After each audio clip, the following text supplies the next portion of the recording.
Welcome to Conversations with Women Leaders, brought to you by DePauw University. Join us as we sit down with accomplished women leaders from various fields who share their personal experiences, challenges, and triumphs. Discover how these trailblazers have overcome barriers and shattered glass ceilings while making a positive impact on their communities and industries. Through these enlightening conversations, we explore the importance of a liberal arts education in shaping well-rounded, intellectually agile leaders. Can you just start for me and tell me who you are, what you're doing, and where you're at? Absolutely. So I am Angie Torain. I am the Director of Athletics and Recreation at the University of Chicago. I oversee 20 sports and over 500 student athletes, plus, 75 club sports, probably 300 intramural teams, all that good stuff. I've been at the university now. This is my third academic year. Okay. And I'm chatting with you because you've got a DePauw connection. Absolutely. Absolutely. I am a 94 grad of DePauw.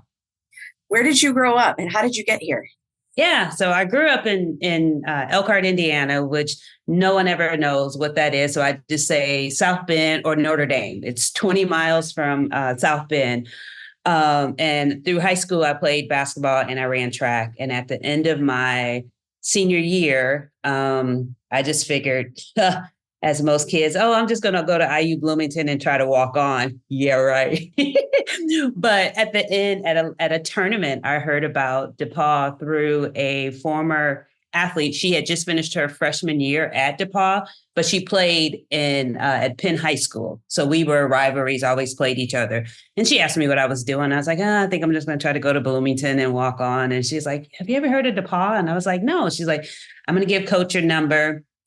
And the rest was history. We came on a visit. My mom came, and I'm a first generation college student. So first campus that she had visited with me and was just like, this is where you're going. And I was like, oh, okay.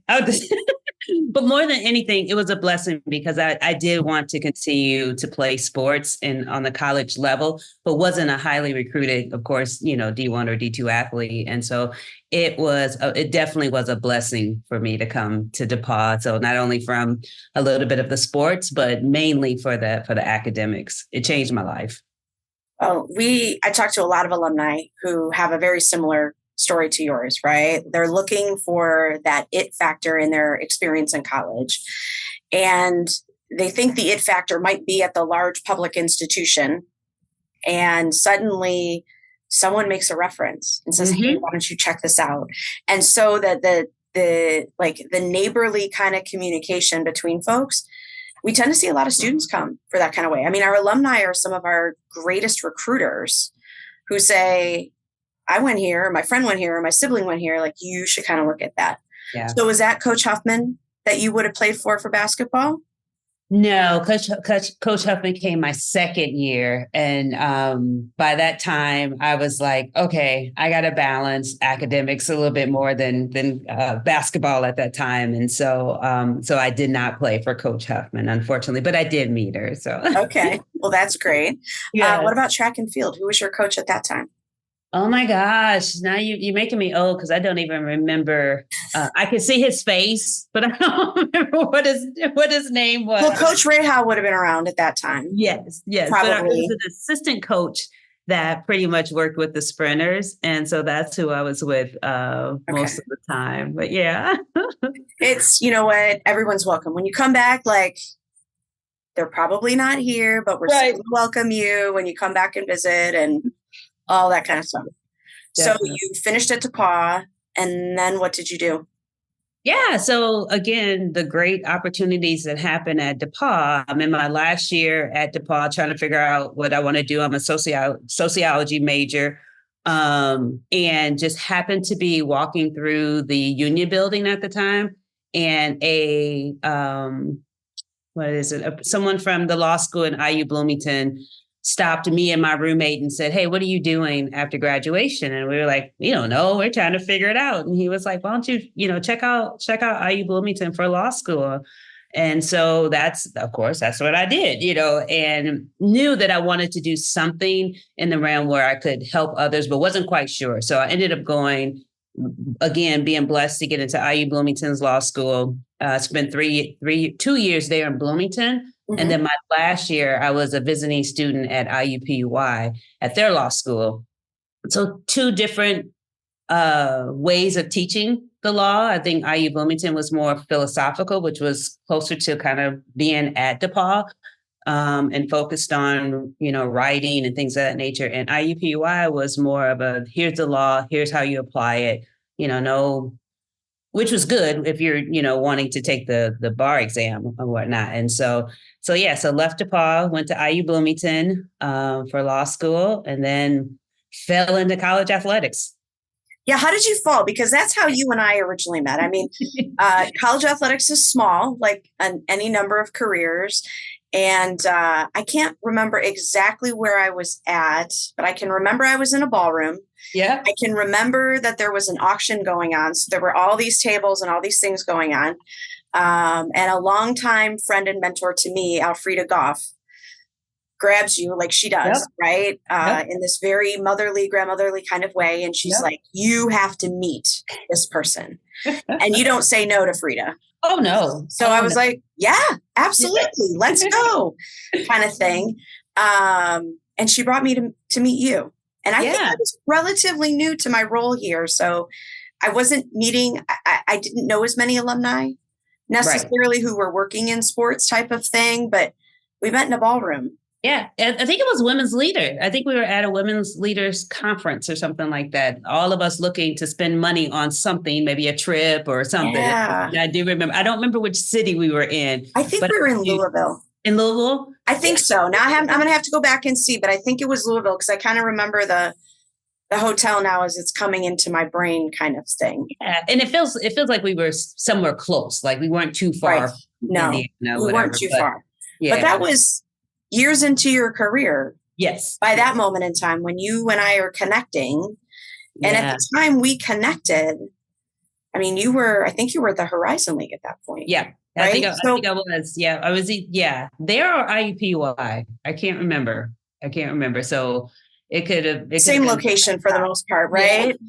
So but when you say you fell into college athletics, how did that happen after law school? Yeah. So when I finished with law school, I came out on the, doing the Jerry Maguire days, show me the money. So I was going to be an agent and I was going to help all athletes and help them with their contracts and their financial.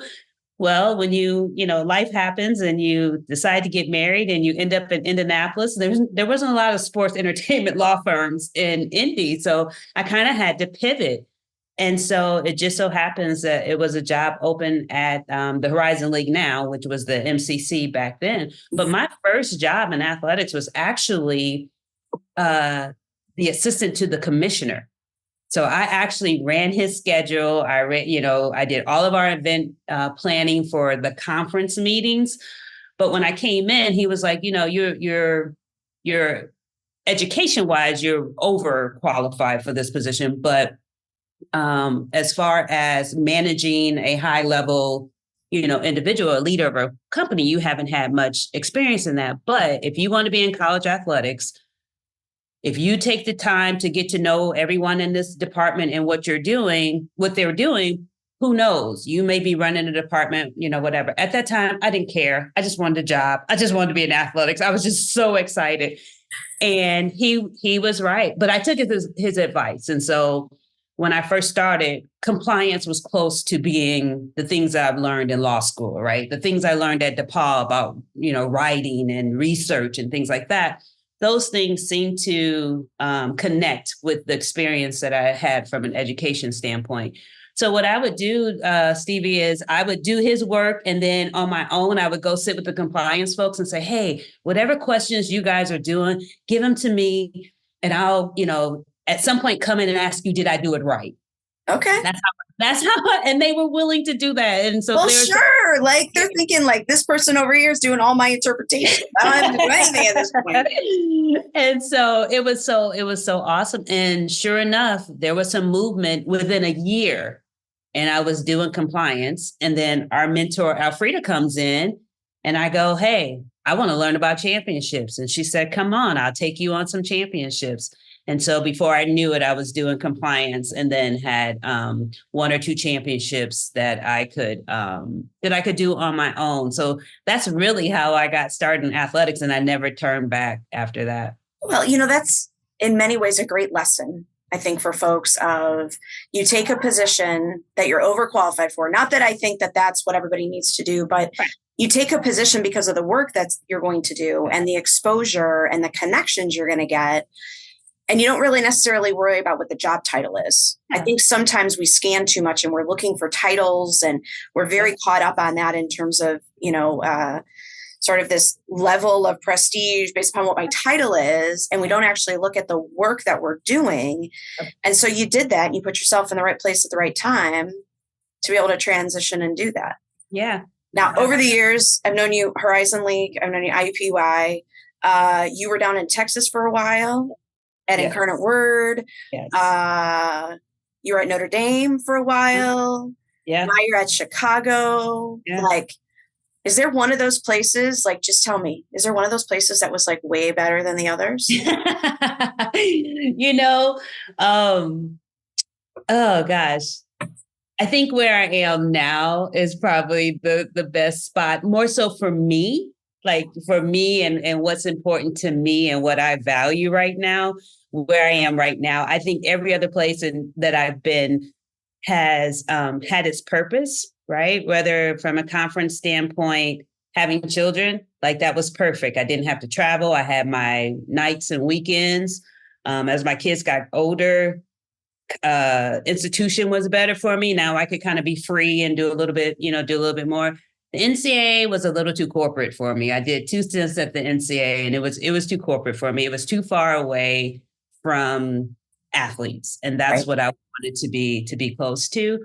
But so far, Chicago has been, and Notre Dame was amazing. I think Notre Dame from that, I had never been at an FBS school. So learning that culture and that world, again, I think it was good for the moment for me. I think it helped put me in a situation where I felt ready to step into this role as best I could. And, but yeah, I think where I am now, which is kind of being back home, like for being at DePauw, right? Like it feels right. It feels right. Yeah. You and I have talked, we've got a Chicago connection.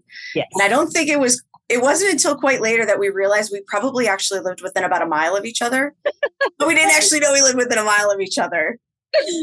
Sort of thing. Another like small world kind of thing that's not even into athletics. But anywho, so now you're in this position and I'm going to ask you that, interview question now. So tell me a little bit about your leadership and management style. What would I expect of you if you're my supervisor? Yeah.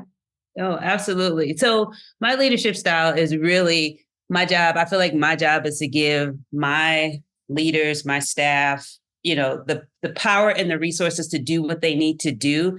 And I get out of the way, right?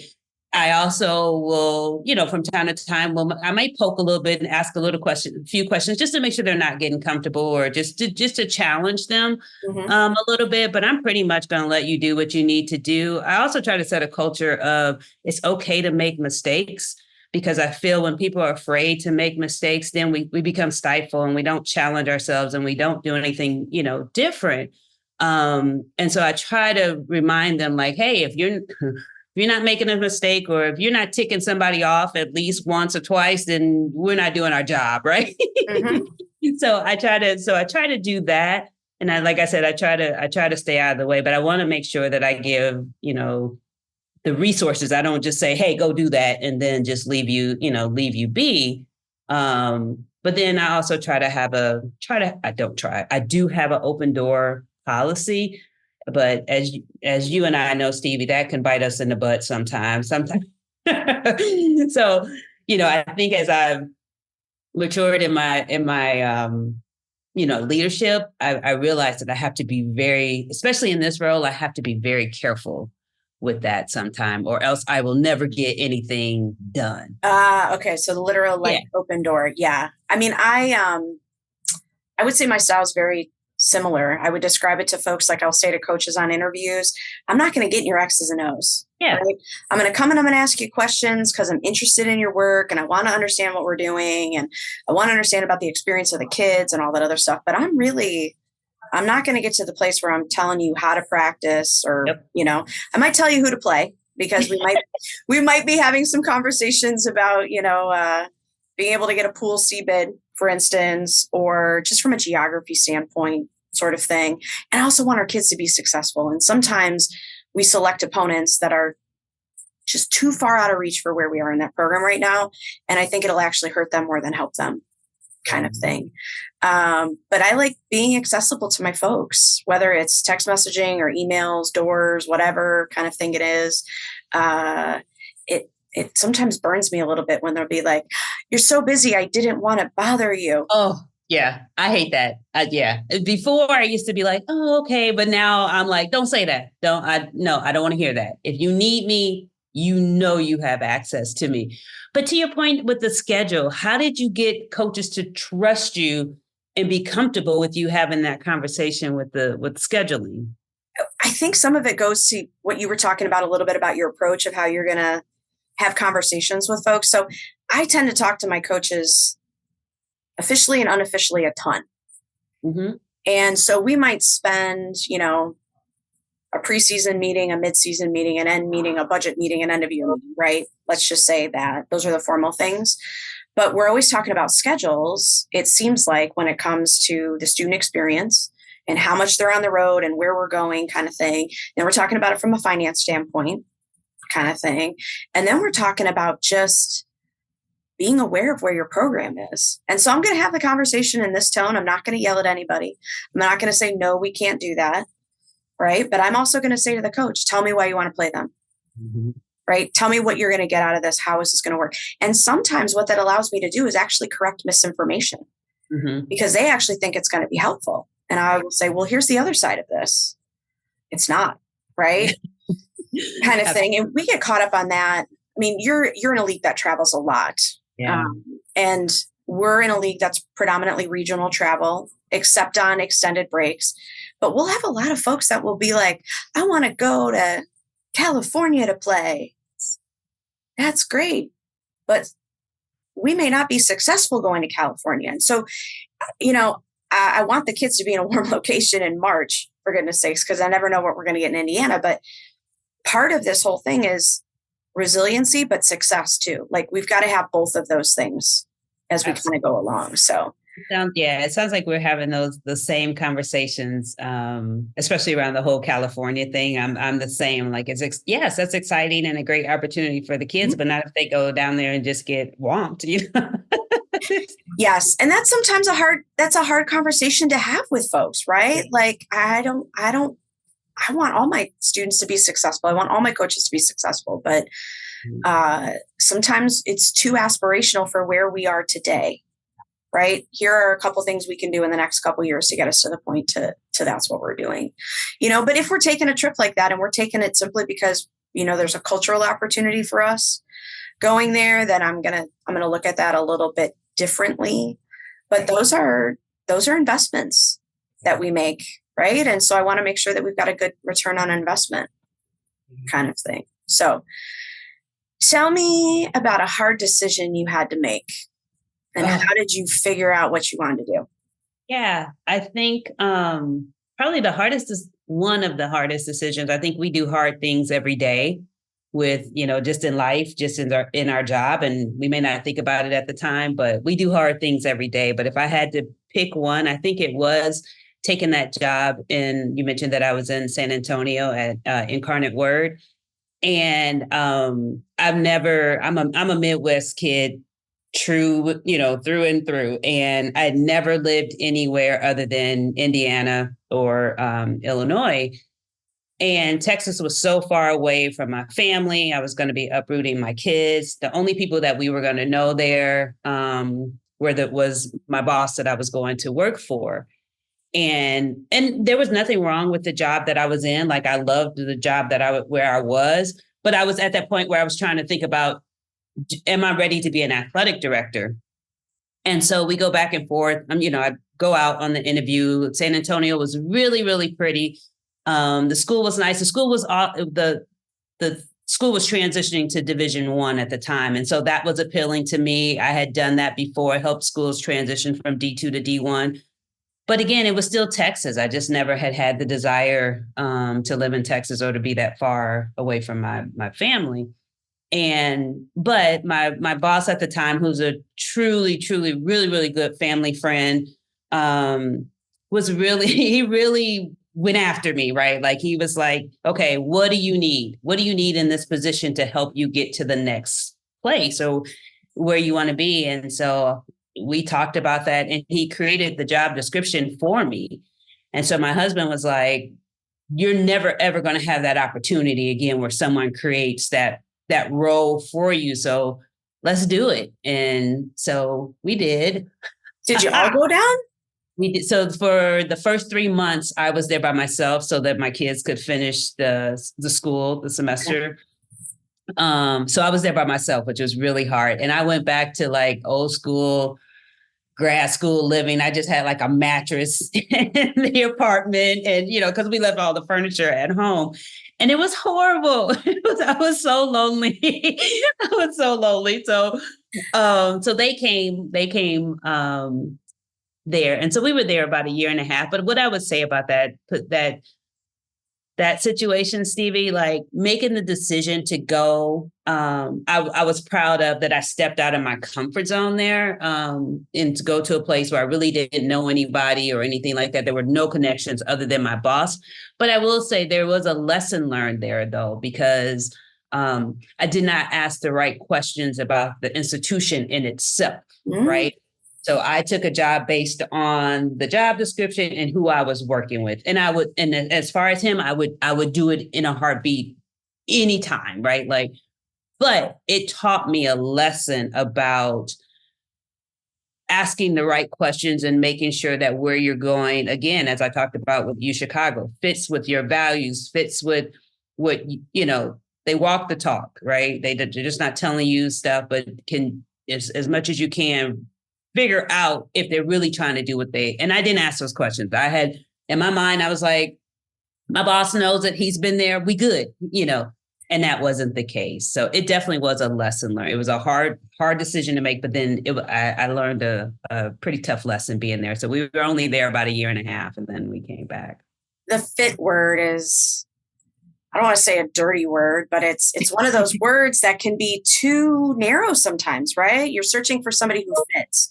And so your mind goes to, you want to hire somebody who's just like you and isn't going to ask questions, isn't going to rock the boat and any of the other kind of stuff. But finding a place where you feel that you have a space to be yourself is super important, in all of this stuff. Now I look back and say I was super fortunate when I came to DePauw because the interview process was about 2.5 months. I can remember, I know, right? Like I can remember seeing, I was looking for a new opportunity where I was at because I was ready to steer my own ship. And I remember seeing the announcement that Paige Cotton had retired. I think it was August 9th, 2011. Yes. It may be August 8th, but it was definitely at that point. And I remember seeing it and being like, oof. Right? Because I'm from the Chicago area. So just like you've heard of DePauw, you might have had friends who have gone there necessarily, but it wasn't the place where you, like at some point in time, you didn't see yourself on campus here. Yes. And what I was doing educationally, I didn't see myself here. So I didn't end up here. But I had a phone interview. I think it was right around like the middle of October sort of thing. And then I didn't hear from them for a couple of weeks. And then I heard from them and they're like, you're going to come and you're going to do an airport interview. Okay. Right. So then I go do an airport interview, and that's right after the Thanksgiving holiday. So now we're, I've applied the end of September when it's opened. We're now the end of November. We're going on 2 months. Right. I'm doing all the research along the way. So I'm reading the DePauw, which was our student newspaper, the whole time, trying to figure out what was going on campus and following a website right before kind of maybe websites were really used for a lot of information sharing. And then I get an opportunity to come on campus. And then I get on campus and then they say, you got one more interview. You're going to go meet with the chair of the board. And I was like, what are we doing? So I met the chair of the board at that time. The president was there, the chair, shared buildings and grounds was there, and I was like, oh my gosh. And so I got to the end and I was like, whew, like none of my friends have had this kind of experience. No. But it was really good because I got to watch DePauw actually change over time to see like if I could fit. I had been here twice as part of a team that was traveling for an NCAA championship. Gotcha. So I was here in 2005 with the basketball team. And then I was here in 2011, that previous spring, with a softball team. So I had been in Greencastle. I loved everybody that I had met. It felt super comfortable kind of thing, but I didn't really know the people I was going to be working with. So it was kind of like a blessing in disguise that I had this like extended period of time to figure out probably some of the questions that you didn't ask. Right. Because they just came naturally in the course of what we were doing and everything else. Yeah. You've mentioned family a couple times here. You've talked about like you've had some career pivots because of family.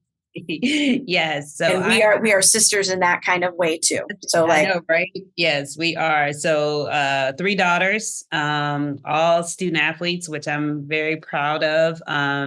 2. So I have my oldest played Division I volleyball, my middle played D2 volleyball, and I think my youngest is going to play D1 volleyball. And so it's been really fun to watch them. But I mean, every move I've had to weigh the thought process of what will it do, to the kids and where are they in their school ages. I will say I'm a little ashamed. My middle daughter, she told me, she said, "Mom, you realize I went to 3 high schools?" And I was like, "Wait, what?" Yes. Oh boy. Okay. So she started off in Illinois her freshman year, and then we moved to Texas. And so she did a year, 2 years in Texas, year and a half in Texas, and then South Bend. And so then she ended up graduating from South Bend. But she told me, she said, "But Mom, it was fine because now once I went to college, I was used to having to meet new people and, start all over and, things of that nature." So it did, for her, it was good. But it's very interesting, Stevie, because my oldest one, when we moved to Illinois, when she was a sophomore, she was kicking and screaming. Like if she could have stayed with my in-laws, she would.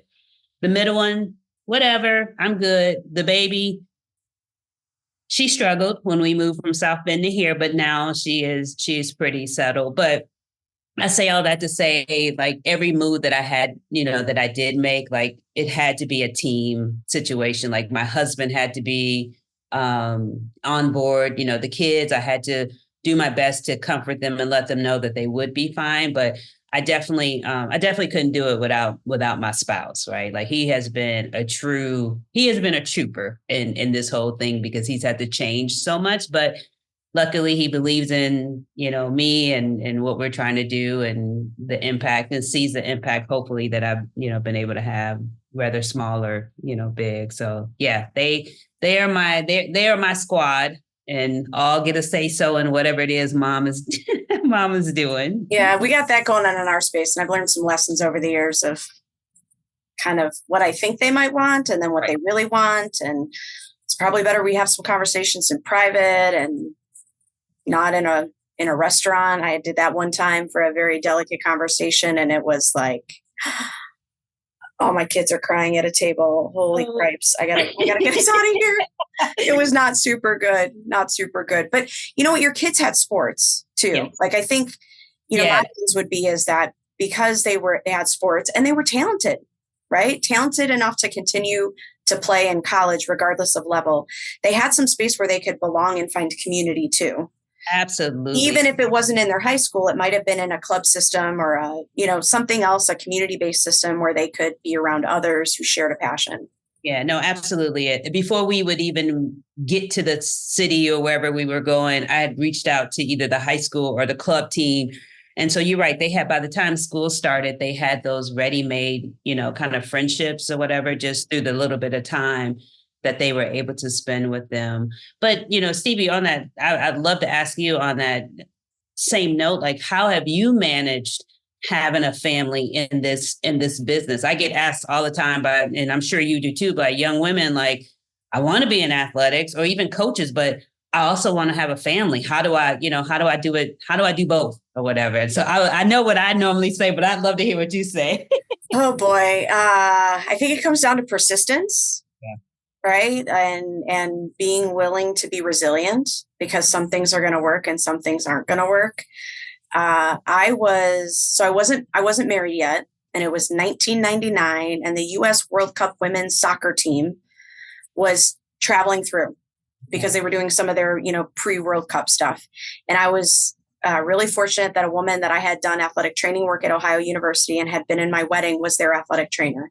And so when they got to Chicago, right, at that point in time, I don't even think we were engaged at that point in time, but my boyfriend, who's now my husband, came with us to the hotel. And I remember seeing and hearing about Joy Fawcett and Carla Overbeck on that team, that they traveled with their children and they traveled with nannies. And I remember thinking at that time, if these folks can do this on the world stage, right, we got to be able to figure it out. Right. So, at that moment in time, we weren't married yet, but it was just an observation I'd made at that moment of like, wow, this is really cool. And it's not a distraction. And the coach isn't worried about anything. Like, they're still performing at a high level. So we get married. We figure out we're going to have a kid.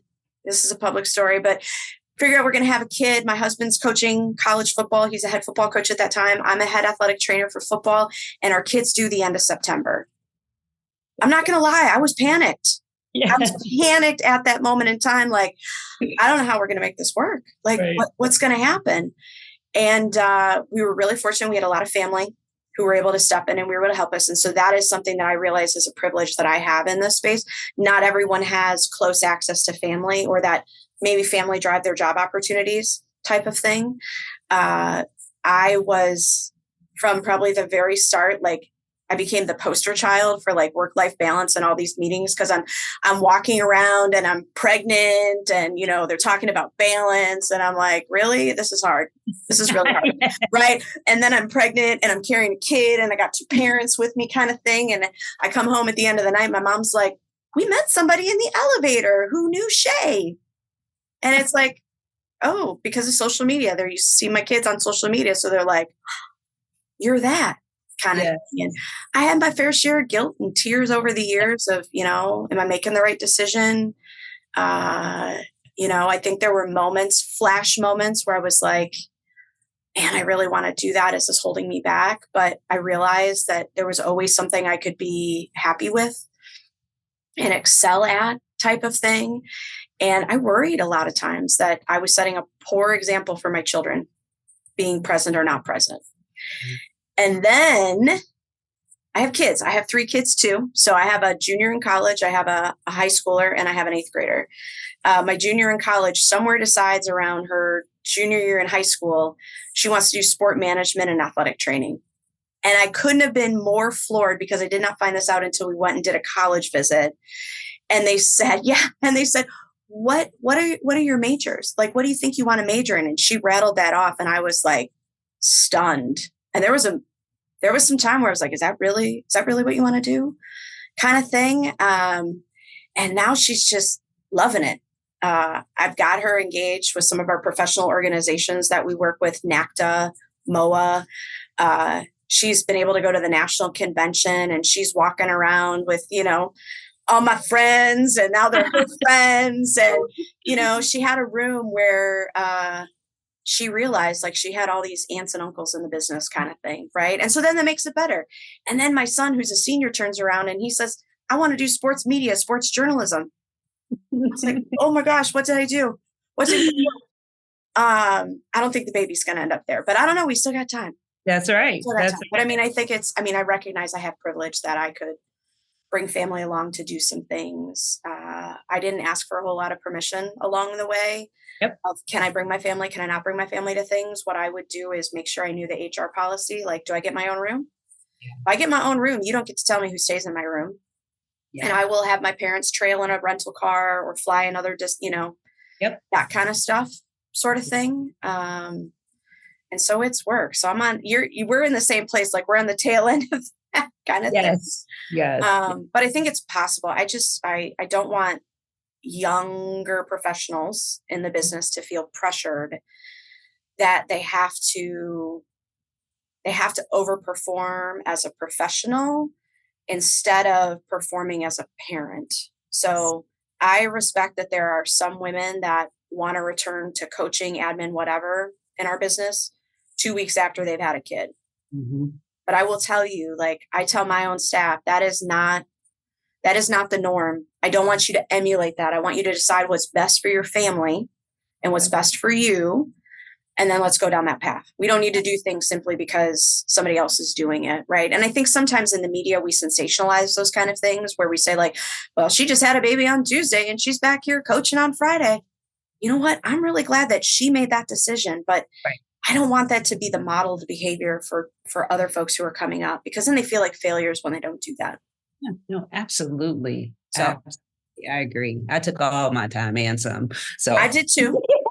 You know what? And it works. And there's been times even, you know, since then where I've had to like step back from my work to care for my family, whether it was my parents or it was my children or somebody else. Like I'm in this business for the long haul. And I believe my employer wants to help me be here from a long haul, right? DePauw wants me here from a long haul perspective. So they don't need to cut off their nose and to spite their face to, you know, come to some rash decision. And that's where I would say DePauw has been really great. Awesome. In terms of providing flexibility when we need it, providing flexibility to me as a supervisor to be able to do that for the folks in my office and not have them feel pressured kind of thing. So tell me what makes you laugh. Still on the subject of family, my children, when all three are home, and my husband and I get together, or even when we visit our, you know, my parents or his parents or whatever. I don't know. I think we all think we're comedians or whatever. So it is a good time. We just laugh. We just, you know, and I know part of that is just loving to be, you know, with each other or whatever. But also I think we all think we're kind of funny. So my family they make me laugh a lot. We try to get rises out of each other. Well, I stay out of it. I'm the observer in it. I've got a couple of comedians who, you might blush with some of the things probably they say at the age sort of thing. Right.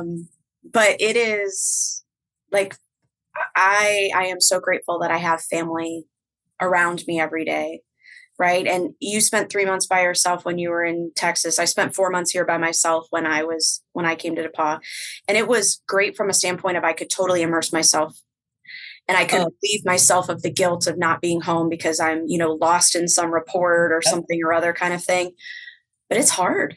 Yeah. It's hard to be away from family for that period of time. Absolutely. Exactly what you said about when I was in Texas. It was the same way. It was like, so I would just stay there as long as I could and come, you know, like you said. So that, and to your point, it was a blessing that I could immerse myself there for that little bit of time as I tried to learn it or whatever. But that was not the life that I wanted to live. Right. So. Yeah, I don't, I commend, but yet I think I would personally struggle some of the split households that I see happening. Same. Right. For different reasons. It's hard. And I hope everybody who's a supervisor who's listening is thinking like, I got to give them a little space. I got to give them a little grace. Absolutely. Kind of thing and all of that. I am just loving this DePauw Tiger stuff behind you. Like it's just bringing back so many memories. Like I got to get back on campus. But you need to come back. It's changed a bit since you've been here. But yeah, I guess I kind of made it my little mini studio after COVID came. Like, what's my right background? Kind of thing. So I've got a picture over there on my wall when we went to the White House. Okay. The 2013 national championship team. Okay. And I've got some old stuff from Bowman Gym. So you would know that Bowman Gym was erected in like 1932 and it was torn down in 1982. And so I have some commemorative stuff in here. Awesome. Awesome. But yeah. So let me look and see what I else want to ask you. Okay. What's your favorite place to eat when you were in Greencastle? Oh my goodness. Were you a Marvin's, a Mama Nuns? Double-decker? Marvin's, the garlic cheeseburger, like, oh, my Lanta. Yeah, that was awesome. But quietly too. Yeah. Again, folks know I'm old, but KFC was like our spot too, because Really? KFC had come out then. At that time, they come out with the barbecue chicken. So we would always go and get the barbecue chickens from KFC. I don't think they've done that in many, many years. But there was also I believe there was a soul food restaurant that used to be. It wasn't Frankie's, but there was let me say there was a Black-owned restaurant Really? that we used to go to. But I'm gonna have to text some of my sorority sisters and ask them that's not in town. what was the place that we used to go to, Okay. right there on the main strip. But for the most part, definitely Marvin's. Yeah, man, yeah. Do they still make those burgers? Are they still? Oh, they open? do. They do. We still ship in places, and Do they ship? oh, yeah, they do. They will ship frozen. Marvin's goes anywhere, right? Like, okay. They will ship, and it is one of those things.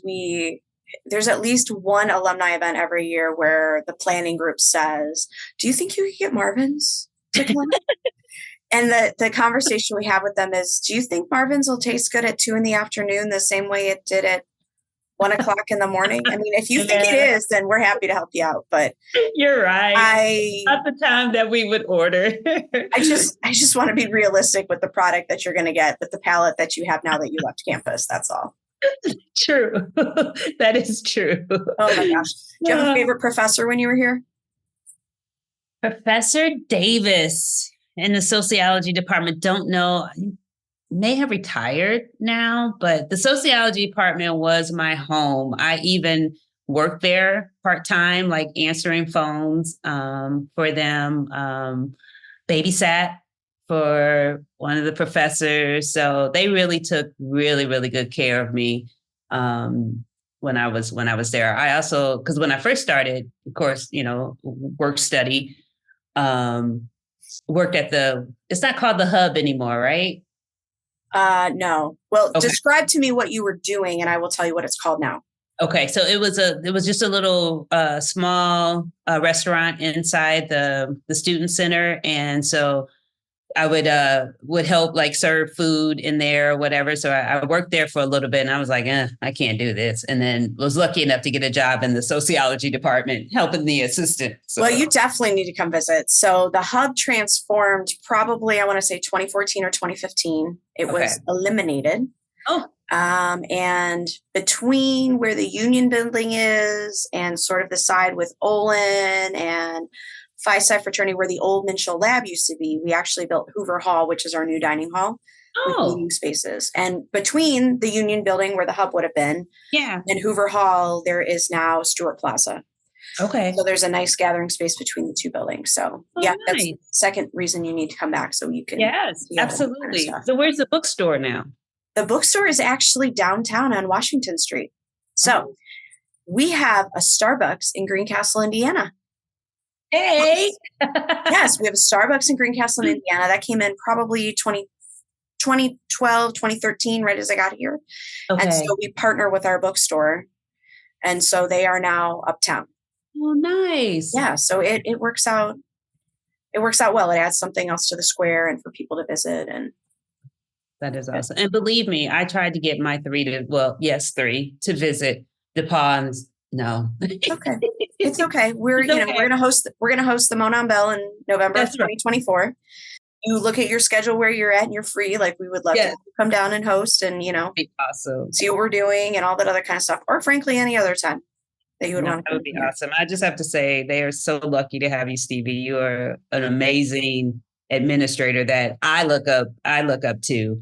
And DePauw is we're as an alum are very lucky to have you. How you've elevated the program and the name is just everywhere. It's just awesome. I'm very proud to be alum and to know you. That's so sweet. Thank you. I'm glad I get to know you too. Like sports has given me some of the greatest people and greatest friends in my life, right? Whether it's shared experiences or just the ability to kind of sit in the same space and not feel like you've got to explain a whole lot to folks because there's just a lot of nuances to what we do on a daily basis type of thing. But I tell people like my secret is that I didn't graduate from DePauw. Okay. People would never know that the way the way I operate on a day-to-day basis. Like, Yeah. this is my home. This is my family's home. Yeah. And so we're grateful to be here and doing this work. That's So, awesome. anything else you want to share with us before we wrap this up? I don't think so. Oh, I do want to know though, just from you, what's been the best part about leading the Tigers? Ooh, the best part. I have a lot of good memories. And you know what? I think in our business that the bad memories just fall away type of thing. But I mean, I could go year by year. I mean, probably literally. So I get here in 2012, and within 10 days, I'm in front of the Board of Visitors. And I'm supposed to tell them what my vision of athletics are, because in October of 2012, we're going to the board to ask them to support the first phase of our athletics and recreational facilities master plan, where we put 36,000 square feet on the Lilly Center and build the brand new Welch Fitness Center. We turf the field at Blackstock, which is eventually named for Nick Morosis, redo the track out there. So we're like building super early type of thing. Then we bring in DePauw Health, which is something that's affected me. So we began a partnership with Hendricks Regional Health. And so I got to do some of my athletic training background with that. And I still keep I keep my hands in that kind of thing. But to watch the teams grow over my time here, like, they were successful before I got here. Like, I don't, and I will say I'm not an administrator that takes credit for the success of my coaches. Right. Other people can list things. This is not a bad thing. Other people can list the accomplishments that have occurred while they're there, but that is generally not how I define my leadership in this space. But I've watched, Chris Huffman win a national championship. I've watched Sam McManus win a swim individual championship when I'm here. I've watched softball get to the World Series multiple times. I've watched baseball get to the conference tournament when they weren't supposed to. We brought in men's and women's lacrosse, and women's lacrosse for the first time ever got an at-large bid, for goodness sakes, into the tournament. The coaches that we hire are absolutely phenomenal. I came in here and I had more than a half dozen that had been here for 25 plus years. Right. And over in the last several years, we've retired some of those common names that everybody's known. But the folks who come in for that next round to continue our legacy and continue our prowess and success are awesome, because they just bring something new to the table for us that then influences everybody else who's around the table. And our kids are just great. Like, I mean, it's so I think there's a moment when they're here where you're not sure if they really like you or not, because it's the decisions you make. And I don't ever want to be not liked. I mean, who wants to be not liked? But they may not understand everything. And then they graduate, and then you see them on game days, and they're all hugs and what's going on. And I still leave contests sometimes, and I'm like, that one didn't really like me before. Like, but I've earned my way back into good graces. Like, that's awesome. And I just want the alumni to feel comfortable when they come back to campus, and I want them to feel proud when they come back to campus. So it's really hard to put my finger on like one thing that is like, Yeah. But I love showing up every day. Dr. White has been our president now 3 years. She'll complete her 4th this summer. Yeah. And that's been great. And I've worked under 2 other previous presidents, and they had their strengths as well. But Dr. White coming in with her student affairs background when she did has made a difference for us, for sure. So I'm just, every day I come in, what do I got to do? What's on my calendar kind of thing? Yep. Right. I get to the end of the year and we start it all over again. So. Right. In the blink of an eye. Blink of an eye. Yeah. I often say to people, they're like, how you doing? I'm like, it's almost June. Yeah. It's almost June. We're going to get there. And we always do. Exactly. But our folks are just so resilient that the growth piece is probably, the baseline is the really cool thing to watch them. And I got some folks who are kind of struggling right now. But they are so close. And when that final piece kind of comes into play, they're going to be unstoppable. Right. But that's not me telling them what that piece is. It's them trying to figure it out with the personnel who's there and the students that they're coaching about how that's going to work. But it's fun to come to games. Like, it's exciting. We win. W for winners, as I tell people. I love it. Love it. Love it. So, well, I want to thank you for taking time to chat with me today. This is one of our installments of Women in Sport and Entertainment as part of the Sanger Leadership Initiative, as part of the School of Business and Leadership, which is one of our new schools here at DePauw. But Angie, I appreciate that you took some time with me today, and I cannot wait to see you back on campus. Oh, absolutely. Thank you for thinking of me and inviting me. And it's fun. It was really fun. It's always fun to talk with you. But again, like I said before, so proud of what you're doing and just so proud of the university. And if you ever need anything, please don't hesitate to reach out. Absolutely. I got your cell phone number, man. Like I can find you anywhere. All right. Okay. Thank you for joining us on Conversations with Women Leaders, brought to you by the Sanger Leadership Initiative at DePauw University's School of Business and Leadership. For more information about DePauw, visit depauw.edu.